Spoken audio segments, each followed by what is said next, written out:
Général, la parole est à monsieur Alain Marc pour le groupe Les Indépendants pour 6 minutes.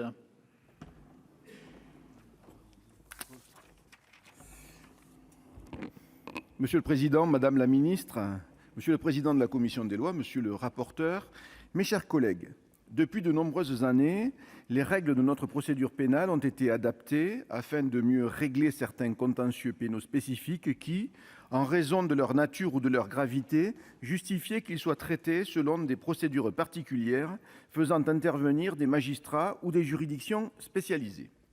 Cette spécialisation, initiée notamment en 1986 en matière de lutte contre le terrorisme, qui avait alors justifié de donner une compétence nationale spécialisée aux juridictions parisiennes, a donné lieu ensuite à la création de nombreuses autres compétences spécialisées au niveau national ou interrégional, notamment en matière économique ou financière, en matière de délinquance et de criminalité organisée, en matière de santé publique ou encore en matière de crimes contre l'humanité.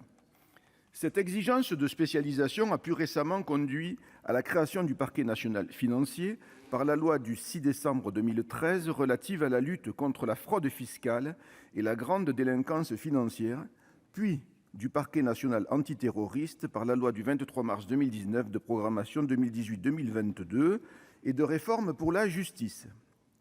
Cette exigence de spécialisation a également conduit à l'adoption du règlement européen du 12 octobre 2017 mettant en œuvre une coopération renforcée concernant la création du parquet européen afin d'améliorer la lutte contre les infractions pénales portant atteinte aux intérêts financiers de l'Union européenne.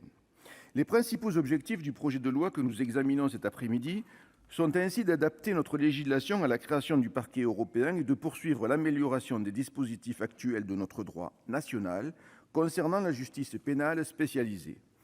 Ce texte appelle plusieurs remarques. En premier lieu, la création du parquet européen s'inscrit dans la perspective de la construction d'un espace européen de liberté, de sécurité et de justice. Pour respecter la souveraineté des États en matière judiciaire, son organisation est cependant décentralisée. Les procureurs européens délégués, désignés dans chaque État membre, seront chargés de conduire les enquêtes et de représenter le ministère public devant les juridictions de jugement nationales. Cette organisation décentralisée n'était pas celle initialement envisagée par la Commission européenne lorsqu'elle a présenté, en 2013, sa proposition de règlement portant création du parquet européen. Ce projet de la Commission était à l'origine très intégré. Un procureur unique aurait disposé d'une compétence exclusive pour mener des enquêtes dans toute l'Union européenne. Ce projet s'est heurté à la ferme opposition de plusieurs États membres. En effet, pour la première fois, 14 parlements nationaux, dont le Sénat français, ont mis en œuvre la procédure dite du carton jaune, nous ne sommes pas au football, mais estimant que la proposition de la Commission européenne ne respectait pas le principe de subsidiarité. Après 4 années de négociations, je me réjouis qu'un compromis ait été trouvé autour de quelques principes comme une compétence partagée avec les autorités nationales, une organisation collégiale ou encore la désignation de délégués nationaux chargés de conduire les enquêtes dans chaque État membre. Ce compromis n'a toutefois pas convaincu la totalité des États membres de l'Union européenne, ce qui a justifié de recourir à la procédure dite de coopération renforcée.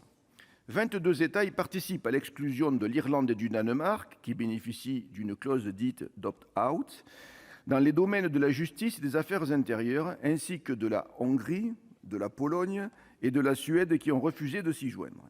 En second lieu, ce projet de loi, dans son titre 2, étend les compétences des parquets nationaux spécialisés.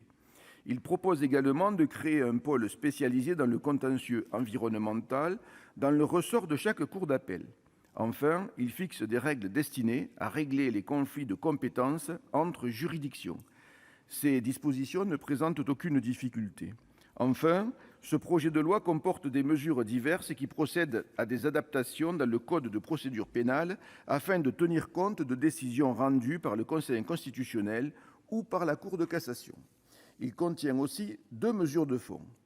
La création d'une peine complémentaire d'interdiction de paraître dans les réseaux de transport public et une demande d'habilitation pour définir par ordonnance les modalités de financement d'un fonds destiné à favoriser une présence équilibrée sur le territoire des notaires, des huissiers de justice, des commissaires-priseurs judiciaires.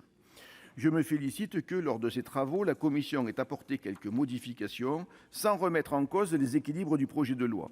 Ainsi, la commission a notamment tenu à préciser les règles applicables aux procureurs européens délégués.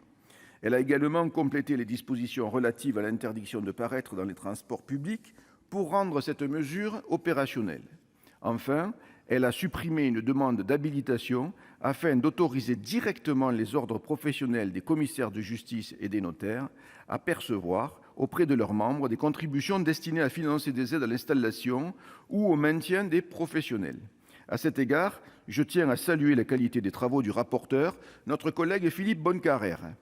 Madame la ministre, mes chers collègues, le groupe Les Indépendants porte un regard positif sur ce texte, d'autant plus que la structure du parquet européen, dans sa conception actuelle, est finalement une victoire du Sénat français. Il votera donc ce projet de loi à l'unanimité. Merci,